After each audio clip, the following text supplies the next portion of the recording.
Hello adventurers, welcome to Dungeons and Dinos, a channel where I take weird and wondrous creatures and turn them into D&D adventurers. I'm Dino, and I'll be your humble dungeon master in this character creation journey. Now when you think of weird and wondrous creatures, what's the first thing that pops in your mind? If you're thinking what I'm thinking, then the answer to that question is Pokemon. And to kick things off for the Dungeons and Dinos channel, why don't we turn one of the most iconic and well-known Pokemon into a D&D adventurer? That's right, today we will be making Pikachu into a D&D adventurer. So hang on to your red and white cap and let's get started. So first things first, let's decide a species for little old Pikachu. And we're gonna have to get creative here because I don't see an option for Little Yellow Bundle of Joy, or Icon, as a character species. Since Pikachu is known for its agility and speed, and for being just a cute little guy, I think the best choice would be a Lightfoot Halfling. As a Lightfoot Halfling, you get a +2 to Dexterity, and also a +1 to your Charisma stat. And you also get the following traits. You get Lucky, allowing you to reroll any 1 that you roll for any attack, ability check, or saving throw. You also get Brave, giving you advantage on saving throws against being frightened. Halfling Nimbleness, allowing you to move through the space of any creature that's larger than you. And finally, Naturally Stealthy, allowing you to hide when you're obscured by a creature that is larger than you. Now let's move on to the stats that we're going to be using. And to allocate these stats, we'll be using the point buy system. So looking at the way Pikachu fights in the anime, and going off its base stats a little bit, speed is a very important attribute that it uses. So therefore we'll be giving Pikachu a 15 in Dexterity, taking it up to 17 with the bonus from being a Lightfoot Halfling. And with the build I'm planning for this next stat is kind of our second most important stat.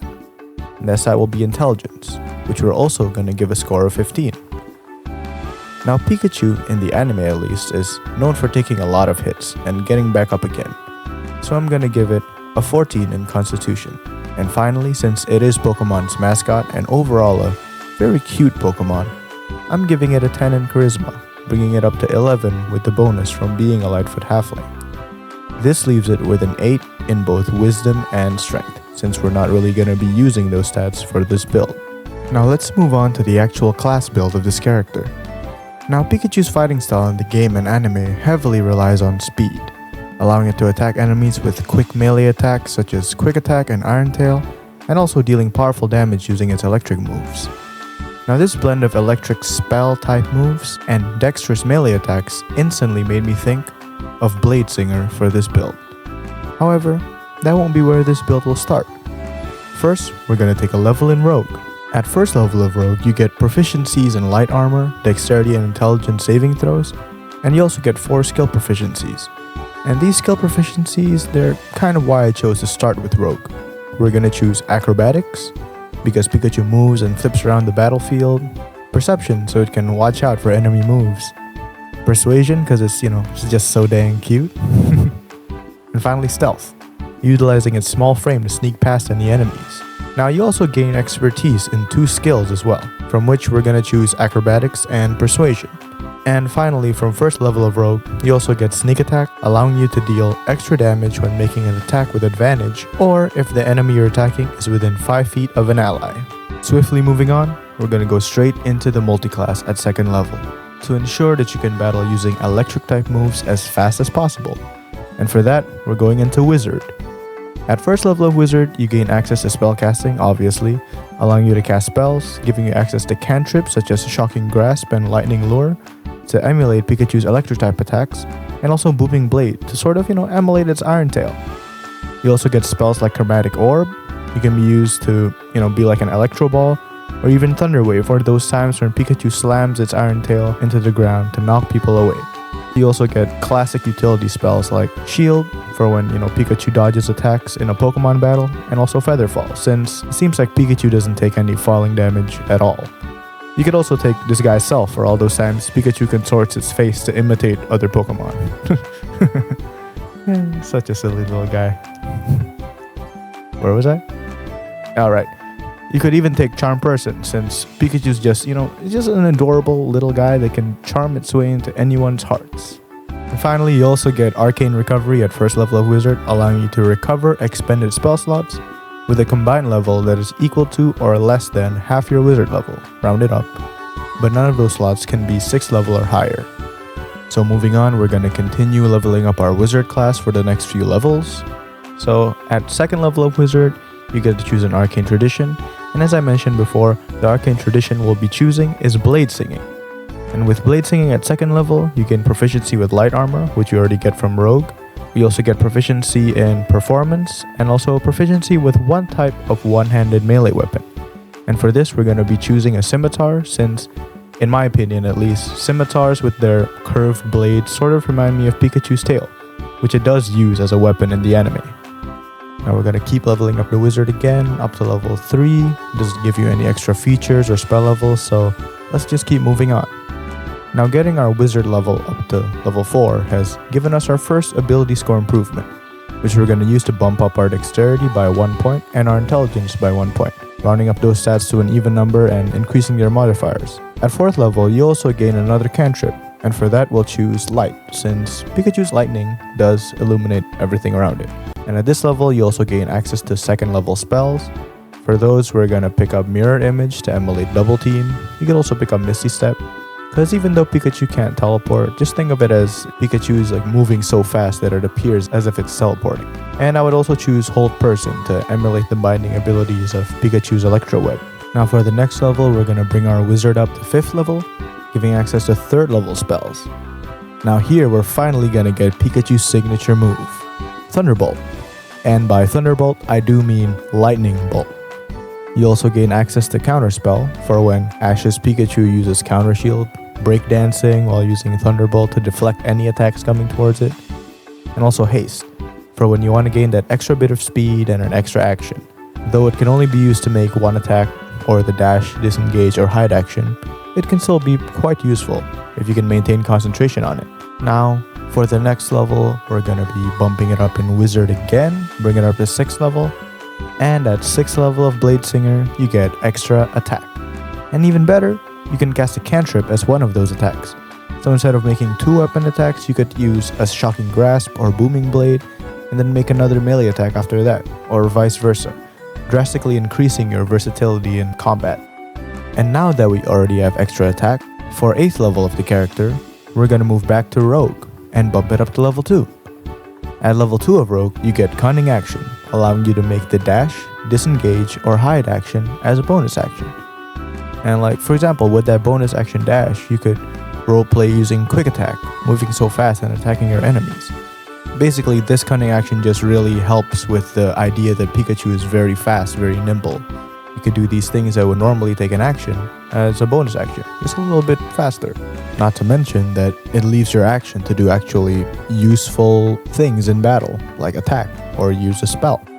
Moving on, for the 9th level of this build, we're gonna take our Rogue level up to level 3. And at level 3 of Rogue, you get to pick a Roguish archetype, or a subclass. For that, I'm gonna choose Thief. The Thief subclass gives you fast hands, which isn't too important for this build, but it allows you to use your Cunning Action to make sleight of hand checks, use your Thieves tools, or do an object interaction. Now the important feature you get from choosing this subclass is Second Story Work, which allows you to climb without costing you extra movement, and also allows you to jump further by a number of feet equal to your Dexterity modifier, for those times that Pikachu climbs and jumps on projectiles or terrain launched at it by the Pokemon that it's battling.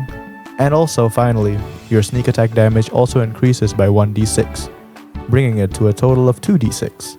At 10th level, we're gonna go back to Wizard, taking it up to 7th level, and at 7th level of Wizard, you gain access to 4th level spells. And though there's not a lot of spells here that can translate directly to Pikachu's Pokemon moves, I would take Charm Monster, utilizing your adorableness to charm any creature you see, and also Confusion. I know that might be weird, but just think of it as you as Pikachu, or a Pikachu-like character, darting around the battlefield so much that it just confuses the enemy, sometimes causing them to even forego their turn. Moving on to 11th level, we're gonna continue leveling up our Wizard again to level 8, giving you another ability score improvement, which we're gonna use to max out our Dexterity to a score of 20. Also, you gain access to 5th level spells. And for this level, I'm gonna take the spell Hold Monster. Now your electro webs are extra powerful as you gain more and more experience and level up, allowing you to restrain any creature you can see within range, instead of just humanoids, which can come in handy when fighting off more powerful monsters, or Pokemon. We're gonna stay on the wizard train and level it up again to level 9 for the 12th level of this build. Now you don't get anything extra from this level, so let's just move on and bring our wizard level up to level 10. Now at 10th level of Blade Singer, you get Song of Defense. This ability allows you to let your magic itself absorb some of the damage you take while your Blade Song is active. Whenever you take damage, you can use your reaction to expend a spell slot and reduce the damage you take by an amount equal to 5 times the spell slot's level. This gives you another way to keep yourself safe and healthy, since we all know wizards are a squishy bunch who'll drop to 0 if they stub their toe. Just kidding, but maybe not really.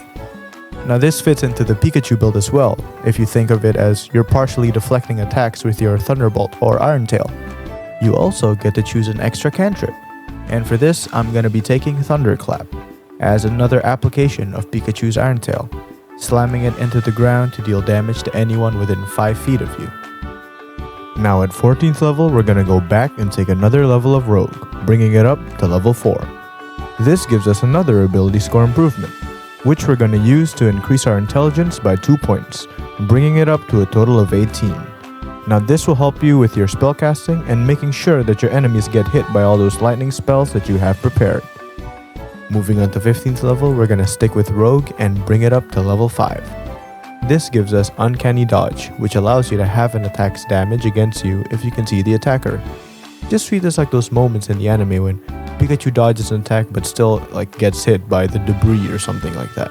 Still, this will be a very useful ability in your quest to reduce the squishiness of this character build. Now at level 16, we're gonna go back to Wizard and bring it up to 11th level, and all the way till we hit level 20. At 11th level of Wizard, you're gonna get access to 6th level spells, giving you spells like Chain Lightning to emulate Ash and Pikachu's 10 million volt Thunderbolt, and also Otto's Irresistible Dance for when you just want to immobilize your enemies by the power of the Pikachu dance.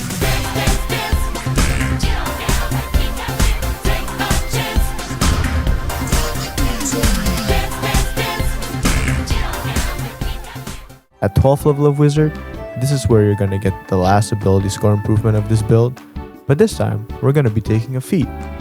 And the feat we're gonna take is Warcaster, which gives you advantage on Constitution saving throws to maintain concentration, and also allowing you to cast a spell at a creature leaving your threatened area rather than making an opportunity attack. The spell, however, has to have a casting time of 1 action and can only target that creature. Now at 13th level, you gain access to 7th level spells. But since none of those spells really fit this build, let's move on to 14th level, where we're gonna get our Song of Victory, which in Pikachu's case would be the OG Pokemon opening theme song, as it was in Ash's final battle against Leon when Pikachu defeated Leon's Charizard, cementing his position as the GOAT of Pokemon, while giving us a beautifully animated and emotional scene. I swear, when I watched that scene for the first time, I literally had goosebumps. Okay, where was I? Right, Song of Victory. This allows you to add your intelligence modifier to the damage of any melee weapon attacks while your Blade Song is active. And in the case of this build, that means you can add a +4 to all your melee weapon damage rolls.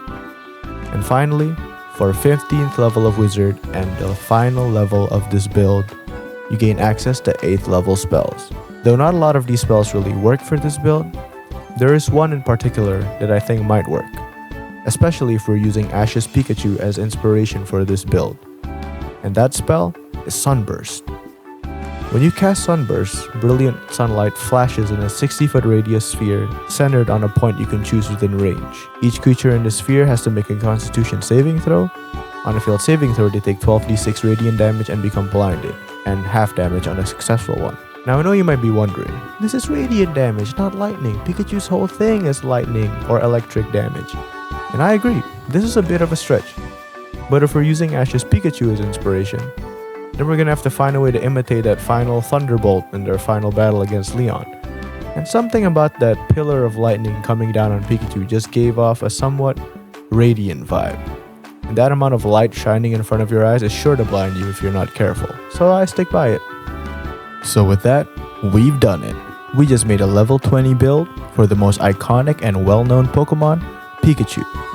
And any character creation wouldn't be complete without some character art. But since I can't draw, at least not well enough to share with the public, I used Hero Forge to put my imagination onto the screen. So here it is. This is what I think Pikachu would look like as a D&D adventurer. I hope you enjoyed this video. This is my first attempt at something like this, so if you have any questions for this build, or even if you want to totally dunk on this build with an even better one you have, please comment down below and we can talk about it. So thank you for watching. Don't forget to like, share, and subscribe to this channel, and comment down below what Pokemon or wacky creature you'd like to see as a D&D adventurer next. I'm Dino, and this was Dungeons and Dinos. See you in the next one.